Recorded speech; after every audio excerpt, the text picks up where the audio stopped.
Hello friends, welcome to I exam B. I am Sushil Ragade, ex manager Reserve Bank of India. और अभी आपको पता है आगे काफ़ी सारे एग्ज़ाम्स आने वाले हैं। आरबीआई है, नाबार्ड है, सेबी है, आईएफएससी है, आईआरडीए है, उसके बाद ईसीजीसी है, एनआईएसीएल है। तो ये सारे एग्ज़ाम्स के लिए आपको जो जनरल अवेयरनेस का प्रिपरेशन करना होता है, या ईएसआई है, या फाइनेंस है, या फाइनेंशियल अवेयरनेस है, उसके लिए ये जो कंसेप्ट है ये बहुत इंपॉर्टेंट है। अभी ये नए सीरीज़ में मैंने सबसे पहले प्राइमरी डीलर एक कंसेप्ट कवर किया था फर्स्ट वीडियो में। सेकंड वीडियो में मैंने बजट एंड आरबीआई कवर किया था, और ये सारे लिंक्ड है। प्राइमरी डीलर क्या करते हैं, जो गवर्नमेंट सिक्योरिटीज़ है उसके लिए मार्केट क्रिएट करते हैं। उसके बाद बजट और आरबीआई का रिलेशन क्या है वो मैंने बताया था कि जो फिजिकल डेफिसिट होता है, वो जो मार्केट बोरिंग करना होता है, वो आरबीआई कराता है एक्चुअली सेंट्रल गवर्नमेंट के लिए। ठीक है, अभी उसी कनेक्शन में डायरेक्टली इनडायरेक्टली हमारा नेक्स्ट कंसेप्ट है रेपो रेट एंड एसएलआर। इसका रिलेशन क्या है? अगर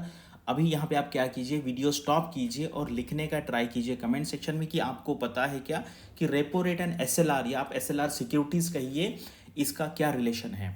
ठीक है, ये बहुत अच्छे तरीके से देखेंगे, और ये सारे कंसेप्ट में एक क्या कहते हैं, एक कनेक्शन में बनाऊंगा, एक लिंकिंग में बनाऊंगा कि इसके बेस पे दूसरा कंसेप्ट, दूसरे पे बेस पे तीसरा, यानी कि आपको ये सारे जो डॉट्स है वो कनेक्ट करते आएंगे।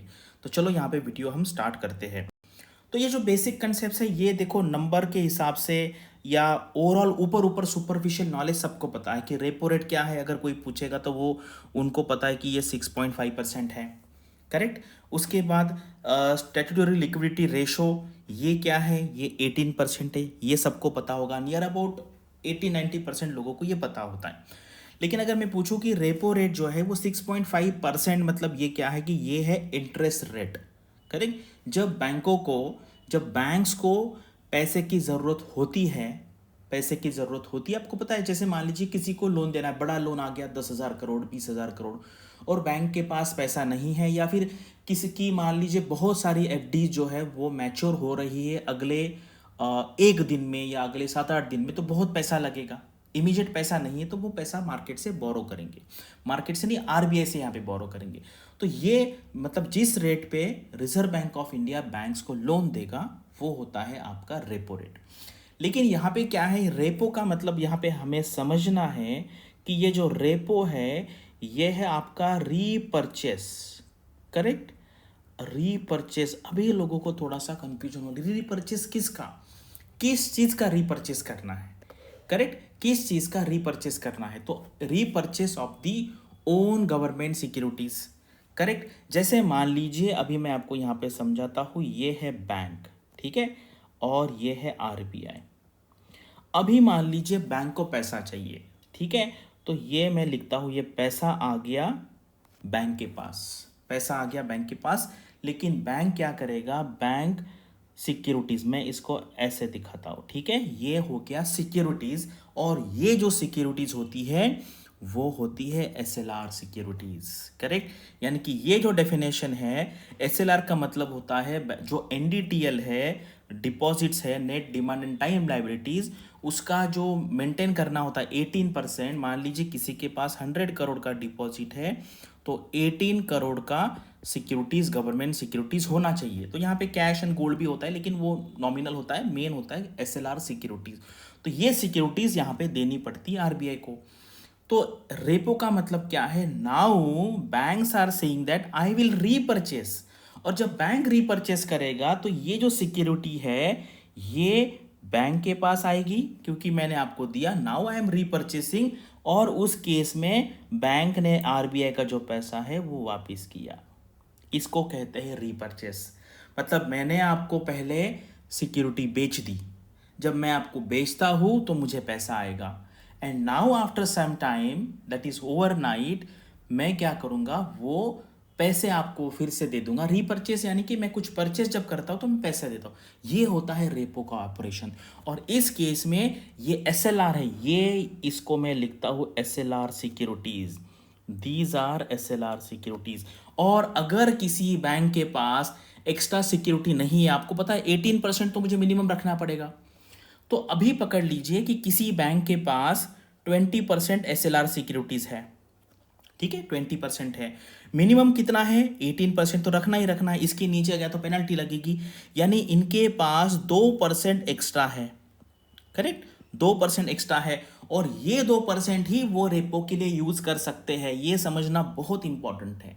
अगर किसी बैंक के पास सिर्फ 18% ही एसएलआर सिक्योरिटीज रहेंगी तो वो बैंक एसएलआर में रेपो ऑपरेशन में पार्टिसिपेट नहीं कर सकेगी, क्योंकि रीपर्चेस में क्या है, ये सिक्योरिटी देनी पड़ती है। अगर आपके पास सिक्योरिटी नहीं है तो फिर बैंक का काम खलास नहीं है। उसके लिए एक ऑप्शन रखा है और उसको कहते हैं मार्जिनल स्टैंडिंग फैसिलिटी रेट।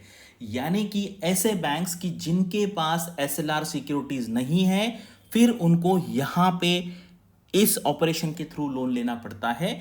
यानी कि वो जो 18 है उससे थोड़ा नीचे जाके 1% आप कर सकते हैं परचेस, मतलब आप पैसे ले सकते हैं आरबीआई से, लेकिन उस केस में आपको 0.25% ज़्यादा देना पड़ेगा। क्यों? क्योंकि ये एक्चुअली ये पेनल इंटरेस्ट रेट है, क्योंकि उन्होंने कहा कि भाई आपने मेंटेन तो नहीं किया, 18% है वो मेंटेन नहीं किया, और अगर आपको अभी पैसे की ज़रूरत है हम आपको पैसे देंगे, लेकिन आपने ये ब्रिज किया है, 18% से नीचे भी जाना पड़ेगा। तो ये रिलेशन है रेपो रेट और एसएलआर का, करेक्ट।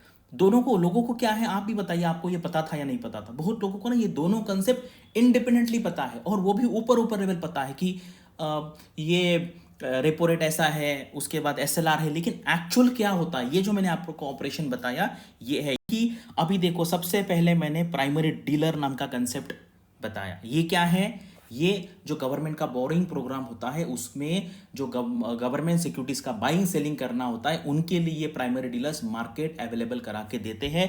उसके बाद हमने बजट, ठीक है, बजट एंड आरबीआई कवर किया, क्योंकि बजट में आपको बोरिंग का नंबर मिलेगा, आरबीआई उसको एग्जीक्यूट करेगा किसके थ्रू? इसके थ्रू। और इसको परचेस कौन करेगा? फिर ये एसएलआर सिक्योरिटीज बैंक्स परचेस करेंगी। दैट्स व्हाई ये रेपो रेट एंड एसएलआर का कंसेप्ट आएगा। तो आपको समझ में आएगा कि ये सारा जो है ये सारा लिंक्ड है, और इसी तरीके से आप ये सारा जो कंसेप्ट है ये समझ सकते हैं।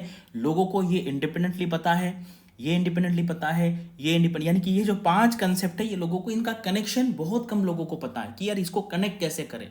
और ये जब सब आपको कनेक्ट करते आएगा तभी आपको मार्केट में जो कुछ हो रहा है, स्टॉक मार्केट में अप डाउन हो रहा है, उसके बाद बजट के बाद स्टॉक मार्केट ऊपर नीचे क्यों जाता है, बजट के बाद बैंकिंग के शेयर ऊपर नीचे क्यों जाता है, प्राइमरी डीलर कौन होते हैं, रेपो क्या है, एसएलआर क्या है, एमएसएफ क्या है, ये सारी कंसेप्ट आपको तभी समझ में आएगी जब आप ये सारा कनेक्ट कर सकेंगे। क्योंकि मैंने आपको पहले ही बताया था ये जो सारे डॉट्स है ये आपको कनेक्ट करते आएंगे, क्योंकि सारे के सारे एक दूसरे के साथ लिंक्ड होते हैं, करेक्ट। तो इसके थ्रू मैं ये सारी कंसेप्ट आपको एक एक समझाऊंगा। ये सीरीज है, जब तक हमारा एग्जाम आएगा तब तक मैं काफ़ी सारी यहाँ पे कंसेप्ट्स क्लियर करूँगा।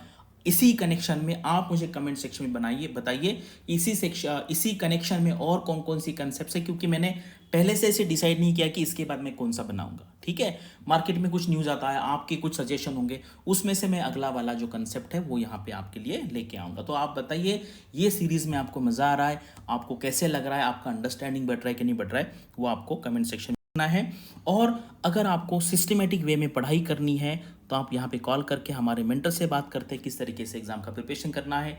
ये आप देख सकते हैं, ये हमारे जेन्युइन सिलेक्शन है पिछले 3 साल के, ठीक है। और आपको नॉर्मल भी कुछ भी पूछना है उनको तो कमेंट सेक्शन में पूछ सकते हैं या कॉल करके भी पूछ सकते हैं। Thanks for watching this video and all the best for your studies and upcoming examinations.